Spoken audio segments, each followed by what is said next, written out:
Hello everyone, this is Hakaym and welcome back to some more World of Warships, and today I'm finishing my stint at taking a look at the older tier 5 cruisers that have been around for a while and I haven't touched in a while. This is going to be a look at the tier 5 Russian cruiser, the Kirov, and oh my god, I can't believe I was able to get through this ship. I hate this ship. I despise this ship. I will have to say this ship was probably the one that gave me the most trouble trying to get a decent battle with it, and there's a lot of reasons why it is the case. But first, let's take a look at the map. We're playing on Ring, playing Domination. We have two carriers, Bogan Zuho, New York, Britannia, Congo, Wyoming, Suzuki, Emerald, Kirov, Nicholas, Clemson, and Islaslav. On the enemy team, there is a Bog, Zuho, Britannia, two Congos, Wyoming, Myogi, Omaha, Firotaka, Pavotsky, Clemson, and a Isakaze. So, as you can see, we're actually top tier, which is nice. It is very nice because there's a lot of things that the Kirov has issues with. But first, let's take a look at the good things about her. Very nice thing about her is she has the best range of any tier 5 cruiser out there. She has a range of 16.3, and you're going to need it. For this ship, you're going to need it. Another good thing, her fire chance is pretty darn good, although RNG really despised me, probably because I got Arsonist in the previous battle. And the reason why I didn't pick that battle was, well, it was a slaughter fest pretty much on our side, but I picked this battle because it was a close battle. It was very exciting. I know I was definitely nerve-wracking. So it was very, very exciting. And now the other obviously good thing about the Kirov is she's fast. She is one of the fastest tier 5 cruisers out there. But as you can see right now, one major downside of the Kirov compared to any of the other tier 5s is a very slow reload, 13.5 second reload on these guns.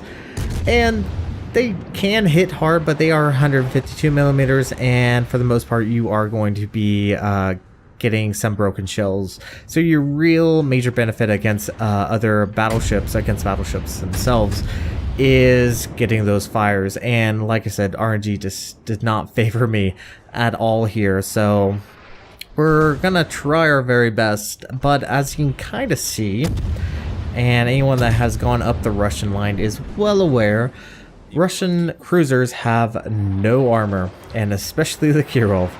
Oh boy, this ship has zero armor, even I would almost say almost worse than Omaha. The Omaha has some more things going for her. Fast reloading guns on all sides. Although she doesn't have the range, that's obviously the major thing. But to play the Kirov, best recommendation is play the long distance HE slinging cruiser that we've all come to know and love and slash hate of the Russian cruiser line. That's gonna be the best way because she can't be a close quarter combat ship. Her reloads on her guns are far too slow for this. And as you can see, things are going to start off fairly rocky for us. If anyone was paying attention to that and obviously watching my screen, you would have realized there was a destroyer right in that channel just northwest of A. And this Wyoming probably is not paying attention. Yeah, it's low tier, what you expect. But we're getting some good damage on this Britannia, doing decent damage, getting some fires. But he is obviously pulling away. Now, this Wyoming, not the smartest. Not obviously paying attention. We'll just go with not paying attention. Instantly, there's the Isakaze, and if you see a destroyer just randomly pop up behind an island and you have a little bit of room to spare, don't sell in a straight line. For God's sakes, do not sell in a straight line.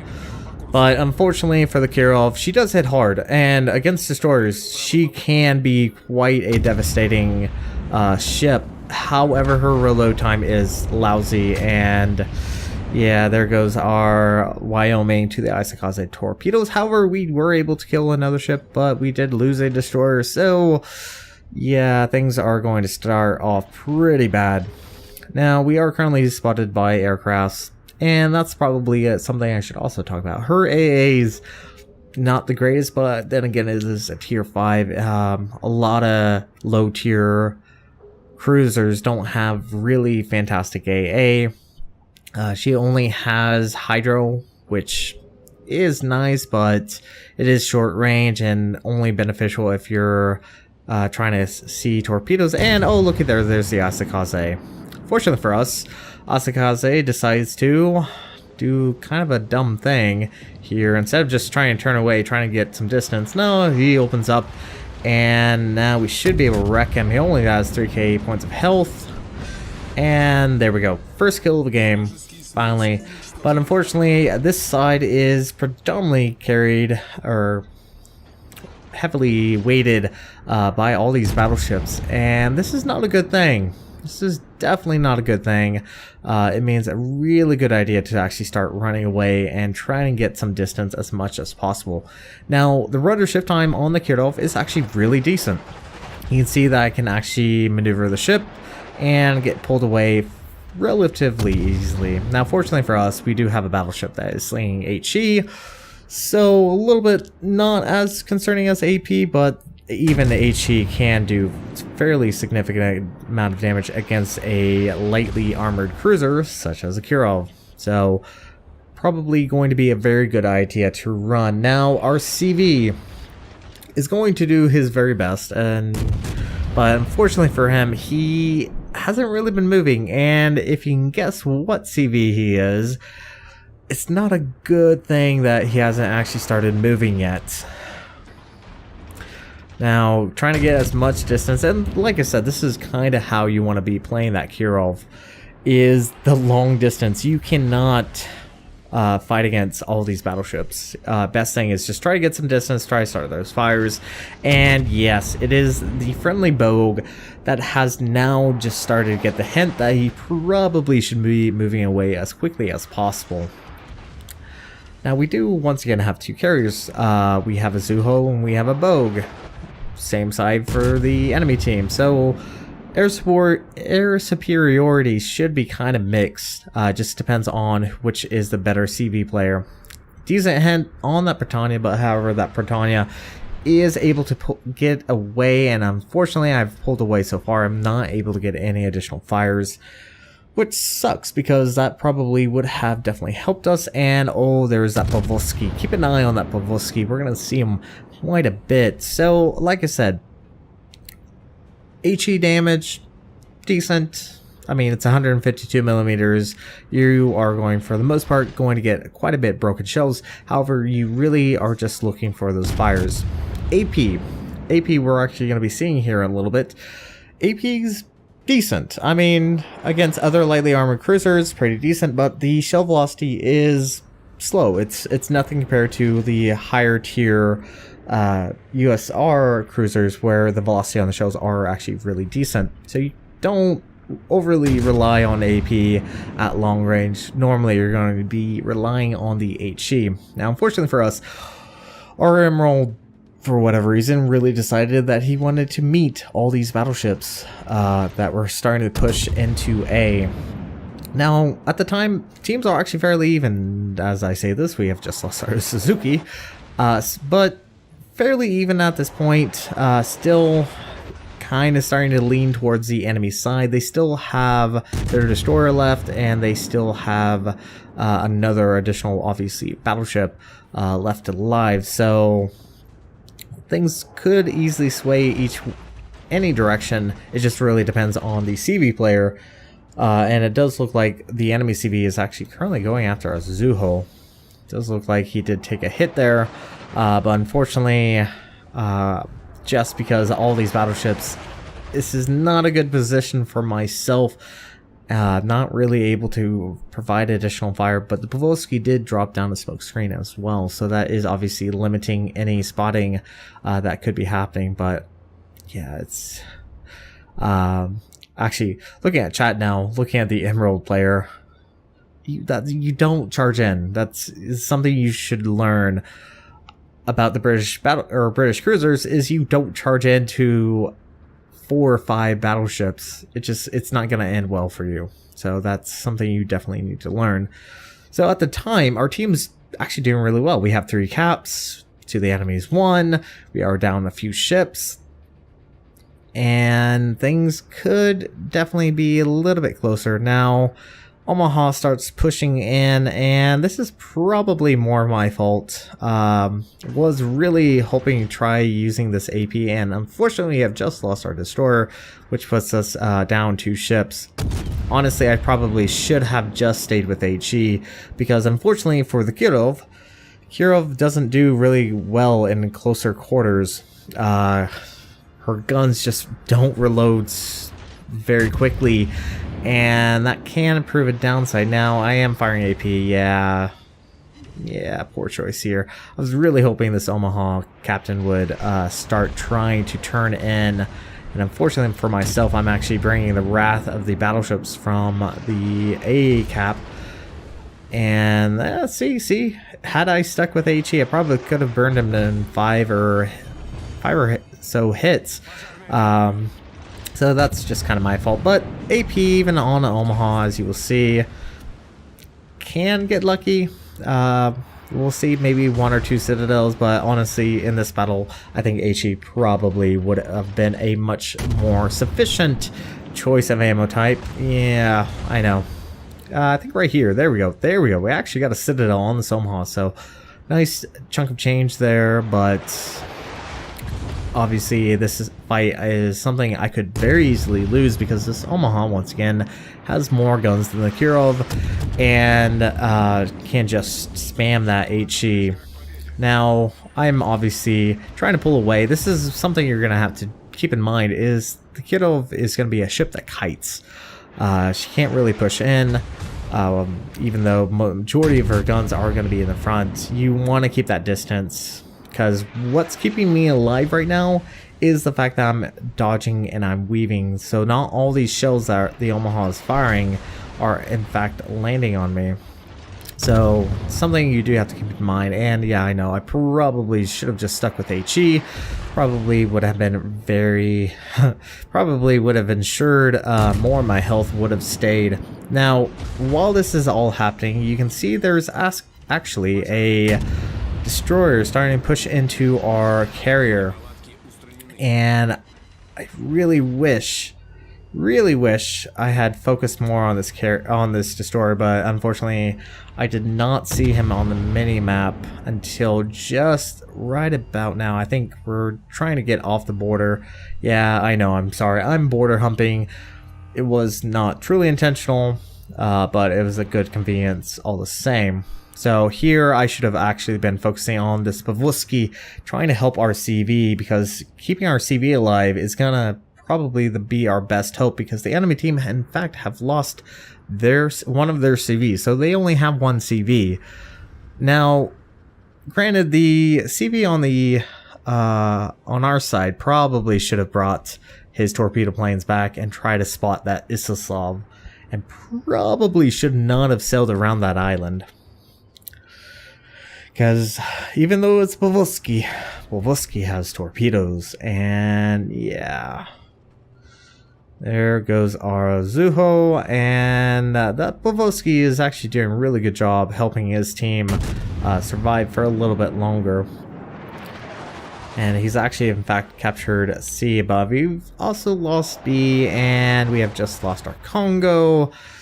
And now it's 3 versus 6 ships, so 2-to-1 ratio. Pavlovsky smokes up, starts firing, but no one's really spotting me, because the closest ship besides the Pavlovsky is going to be that Britannia.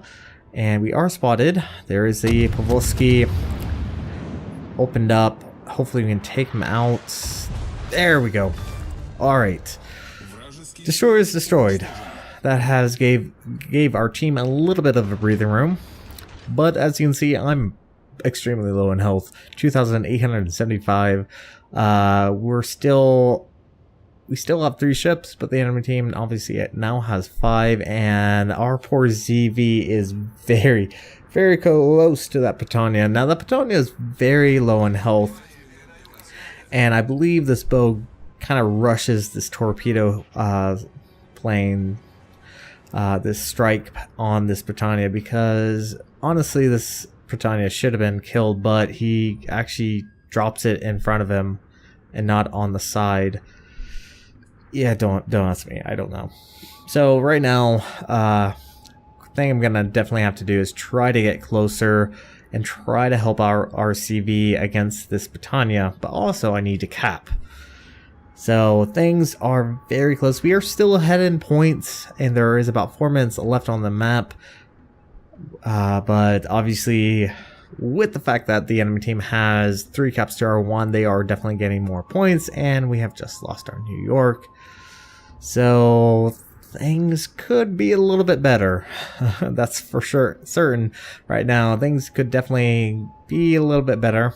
Looks like the friendly CV is now being spotted, and I think it's probably a good idea to try to help him out. This Britannia is very low in health, 600 points, 3,600 points, so a few good hits with HE should be able to kill him, but he is at the very extent of my range. But fortunately, the Kirov is actually a fast cruiser, like I did mention, that she can in fact get into a better position relatively quickly, and just not having the best of luck hitting this Britannia. But we have to keep in mind there are battleships to the west of us, northwest of us, and we don't really want to really face them. And it looks like the Britannia is actually on fire, which means he'll probably go down. And looky there, there's a Congo right in front of us. Oh boy, I think the Congo actually did open up on us. There we go, finally took out the Britannia. CB is safe. So the CV should be able to strike another ship, hopefully here soon. Fortunately, the enemy CV is not going after us, and is in fact going after our friendly Bogue. And yeah, I don't really know what this Congo is doing, but my best option right now is try to get as close as I can to this island to ensure I don't get hit that easily. Oh, and we also need a cap, because we're very, very low on points at the moment. But if we take out this Congo, it might bring us back a bit. Now, the Kirov does have torpedoes. However, they are only 4 kilometers, and they are only 3 torpedoes. So, at the moment, things are a little dicey. That Congo is a fast battleship. Drop torpedoes, hoping he's just going to speed up enough, and fortunately does very minimal amount of damage, and all he has is secondaries. And in a moment now, there we go, kill number 4, 1 dead Congo.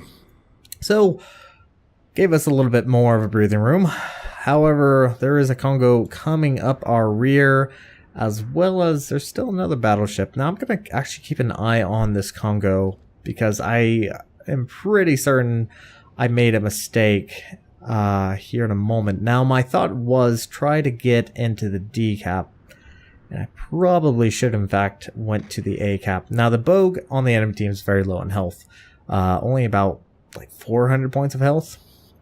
So I'm actually going to keep an eye on this Congo. The minimap is nice, but however, yeah, this is an error on my part. Should have kept that island between myself and I, and oh, that's how he spotted me. Alright, so apparently there's a little divot here, and yeah, this Congo is gonna get us.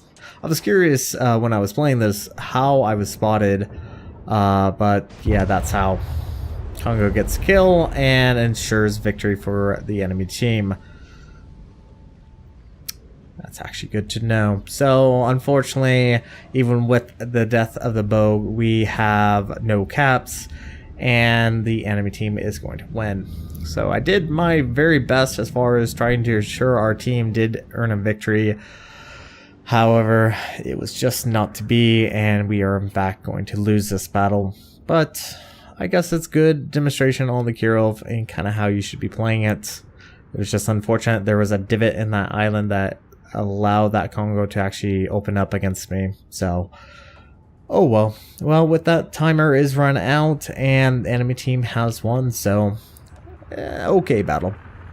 So even though I did my very best, our team did suffer a defeat, brought home 366,741 silver, 84,065 points of damage, 115 shell hits, 2 torpedo hits, 2 plane shot downs, 4 kills, 8 fires, 2 floods, 2 citadels, 16 defended base capture, and 1 captured base. We were top of the team with a base XP of 1,437. Tried my very best, but yeah, I'm a little annoyed at that. I think we could have won that battle, but it was just not meant to be, I guess. As far as damage, Britannia was the majority of our damage, 30,272, and for the most part, our damage was kind of spread out. Just not enough to earn a high caliber or Confederate. HE shells did 41,000, AP did around 16,000, torpedoes did around 10,000, which is something you're not going to see very often with a Russian cruiser, especially this low tier as it is. Fires did around 15,000, floodings did around 361. So I guess that's a good demonstration on the Kirov, but it is extremely annoying to play. I'm sure there are people out there that did enjoy the Kirov. I was not one. I remember playing it when I first got it. I did not enjoy it. It really comes down to the rate of fire. It's very, very low. Granted, good fire chance, good range. Just no armor. There's no armor in this ship. But anyways, we are going to get rid of this ship as quickly as possible. So this is going to be it for this video as well. Thank you guys so much for joining in. If you liked what you saw, hit the like and subscribe button. You guys have a great and fantastic day. Zaijian.